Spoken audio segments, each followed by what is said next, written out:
বুদ্ধিজীবী আছেন তাদেরকে জীবনের মাঝপথে এসে তাদের পরিবার নিয়ে রাস্তায় বসার পরিক্রম হয়েছে। আমরা এরকম পরিবেশ চাই না। আমরা মাধ্যমিক সেক্টরে যারাই আছি সবাই মিলে সম্পর্কের সঙ্গে সুসম্পর্কের সঙ্গে সৌহার্দ্যের মাধ্যমে সবাই বসবাস করতে চাই।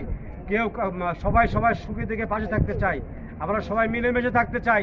পাশাপাশি সদাশয় সরকারের কাছে দাবি জানাতে চাই, আপনারা এখন নিরপেক্ষ সরকার, অন্তর্বর্তীকালীন সরকার, আপনারা এই সরকারি বেসরকারি বৈষম্য দূর করুন। জনগণের কথা আপনারা বোঝেন। জনগণের কথা বোঝার জন্য আপনারা আজকে সম্মানজনক জায়গায় জনগণ আপনাদেরকে বসিয়েছে। ছাত্র জনতা এই যে সারা দেশের যে বৈষম্য, যে অত্যাচার, যে নিপীড়ন, ফ্যাসিস্ট সরকারকে সরিয়ে আপনাদেরকে বসিয়েছে অনেক আশা ভরসা নিয়ে।